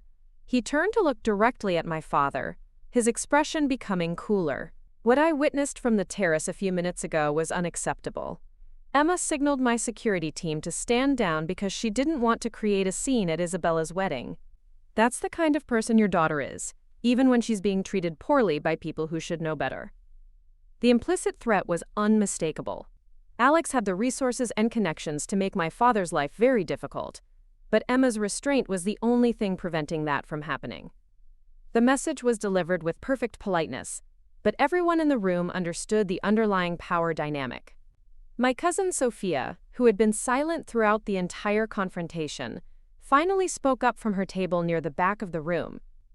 Emma, I just want to say that this explains so much about why you always seemed different from the rest of the family. You were operating on a completely different level, and we were too limited in our thinking to recognize it. Her comment opened the floodgates for other family members who suddenly wanted to express their amazement, their apologies, or their desire to reconnect. The transformation was immediate and somewhat nauseating. People who had dismissed me for years were suddenly eager to associate themselves with my success. I always knew Emma was special, claimed my Aunt Carmen, who had spent decades comparing me unfavorably to her own children. We're so proud of what you've accomplished, added my Uncle Roberto, who had repeatedly suggested I was wasting my time in college. The sudden reversal was both predictable and disappointing.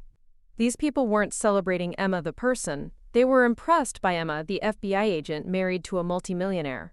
The distinction was important, and it reinforced my decision to keep my achievements private for as long as I had.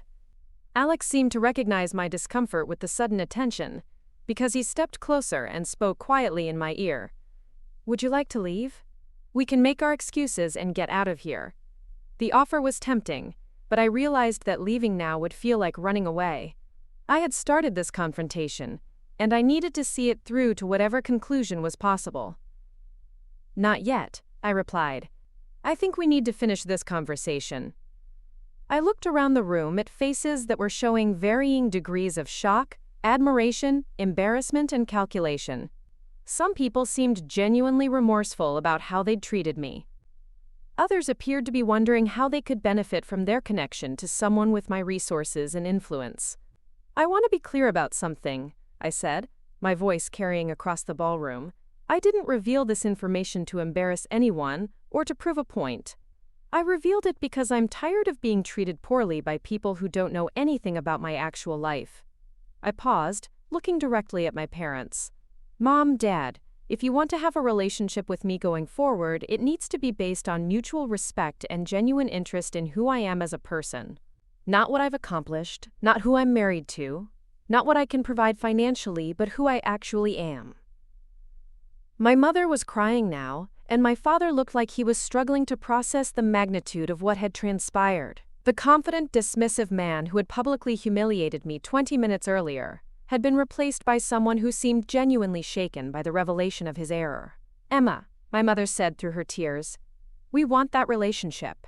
We want to know you, the real you. We've made terrible mistakes, and we want the chance to do better."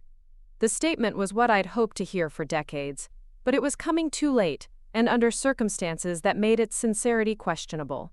How much of their desire for a relationship was based on genuine remorse, and how much was based on their new understanding of my status and resources? "I hope that's true," I replied carefully. "But it's going to require genuine change, not just good intentions. It's going to mean accepting that my values and priorities might be different from yours. It's going to mean respecting my career, my marriage, and my choices, even when you don't understand them." Alex had been listening to the exchange with professional detachment, but now he stepped forward to address my parents directly. "Mr. and Mrs. Rodriguez, I want you to understand something about your daughter. Emma chose to keep our marriage and her career achievements private, not because she was ashamed of them, but because she wanted to protect something precious from the dynamics that had characterized her relationship with this family." He gestured around the elegant ballroom. "The fact that she paid for this wedding, that she bought you a house, that she's been quietly supporting your family for years while being treated as a disappointment, that tells you everything you need to know about her character and her capacity for forgiveness." The words were delivered without emotion, but their impact was evident on my parents' faces. They were being forced to confront not just their misperceptions about my capabilities, but their failure to recognize the person I actually was. "However," Alex continued, his tone becoming slightly cooler, "Emma's patience and generosity are not unlimited. If this family wants to be part of our lives going forward, you'll need to demonstrate that you can treat her with the respect and appreciation she deserves." The conversation was interrupted by the arrival of Agent Maria Santos, my former colleague from the FBI, who had apparently been monitoring the situation from outside the ballroom. She approached our group with the kind of professional composure that comes from years of handling sensitive situations. "Director Rodriguez," she said formally, using my official title, "I apologize for the interruption, but there's been a development in the Singapore case that requires your immediate attention. We have a secure line set up in the hotel's business center, whenever you're ready." The use of my title sent another ripple of shock through the nearby guests.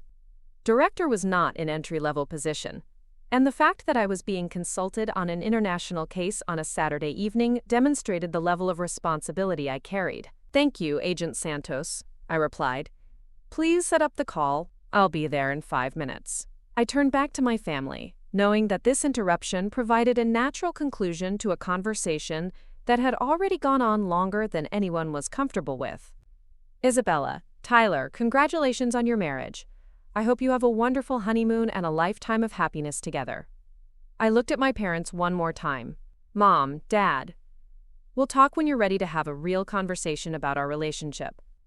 But it's going to be on different terms than we've ever had before." As Alex and I walked toward the ballroom exit, accompanied by his security team and Agent Santos, I could hear the buzz of conversation resuming behind us.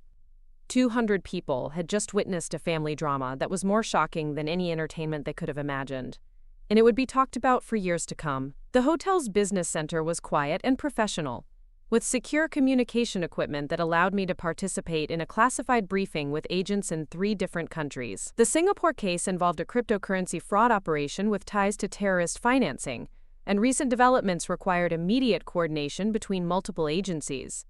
As I discussed investigation strategies and resource allocation with some of the most experienced agents in the Bureau, I felt the familiar satisfaction that came from meaningful work. This was who I really was. Not the family disappointment who had been publicly humiliated at a wedding, but a federal law enforcement professional who was trusted with protecting national security. Alex waited patiently while I completed the briefing, occasionally checking his own secure communications for updates on his business operations. We were both accustomed to the demands of our careers, and we supported each other's responsibilities without resentment or competition. When the call concluded, we sat together in the quiet business center, processing the events of the evening. The wedding reception was continuing in the ballroom above us, but we were in a different world entirely, one where our achievements were recognized and our contributions were valued. "Are you okay?" Alex asked, reaching over to take my hand. "I'm better than okay," I replied, and realized it was true. "I'm free." The word carried more weight than I had expected. For the first time in my adult life, I didn't have to pretend to be less than I was to make other people comfortable. I didn't have to minimize my achievements to avoid making my family feel inadequate. I didn't have to accept disrespect as the price of belonging. "What happens now?" Alex asked. "Now we see if they're capable of change," I said. "If they can learn to see me as I actually am, rather than as their projection of what I should be, then maybe we can build a different kind of relationship. If not, then at least I know I tried." We left the hotel that evening in Alex's helicopter, watching the lights of Austin fade below us as we headed home to our penthouse downtown. The wedding reception continued without us, but the story of what had happened would spread far beyond that ballroom. Over the following weeks, I received dozens of messages from family members, family friends, and people who had been at the wedding. Some were genuine apologies and requests for reconciliation. Others were transparent attempts to associate themselves with my success or to benefit from my resources and connections. My parents came to see me 2 days after the wedding, appearing at my office building with the kind of nervousness usually reserved for job interviews. The conversation was awkward and emotional, but it was also more honest than any interaction we'd ever had. "We were wrong," my father said simply. "Not just about your capabilities, but about how we treated you. We got so caught up in our expectations and assumptions that we never really saw who you were." My mother was more emotional. "I've been thinking about all the times we dismissed your achievements, or compared you to Isabella. I'm horrified by some of the things I said and did. I want to understand how to be a better mother to you." The conversation lasted for hours, covering decades of hurt feelings, missed opportunities, and toxic patterns.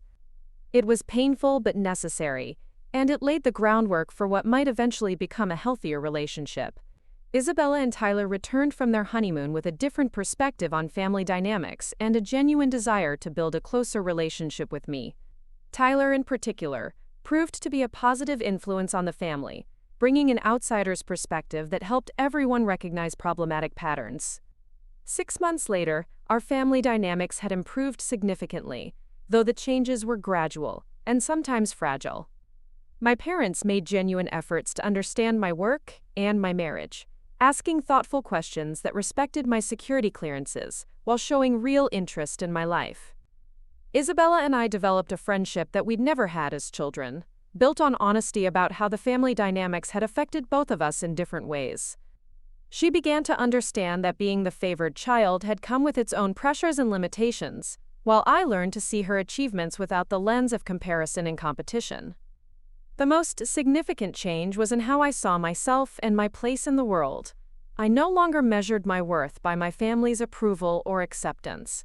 I had built a life and career based on my own values and abilities, surrounded by people who understood and appreciated my contributions.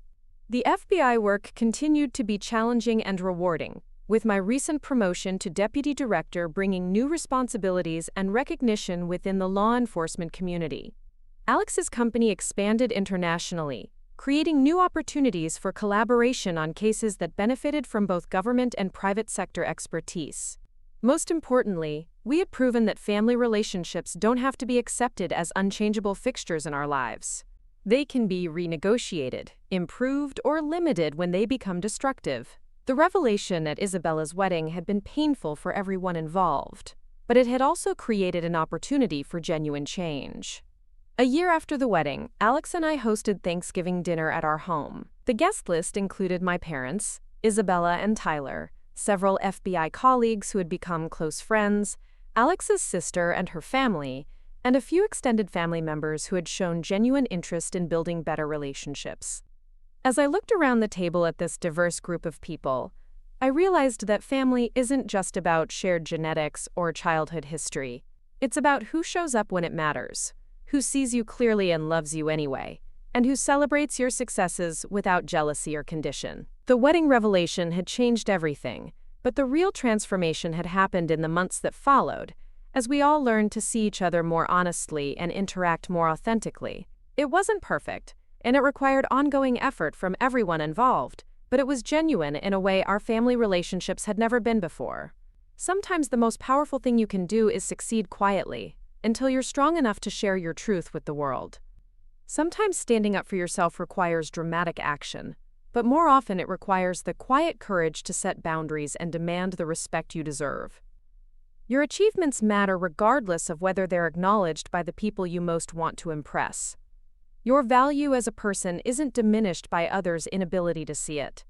And sometimes the family you create through your choices is more supportive than the family you were born into. The wedding had ended with tears and revelations, but our story continued with healing, growth, and the kind of authentic relationships that are only possible when everyone involved is willing to see and be seen clearly. It took 30 years and a very public confrontation to get there, but it was worth every difficult moment along the way. Up next, you've got 2 more standout stories right on your screen. If this one hit the mark, you won't want to pass these up. Just click and check them out.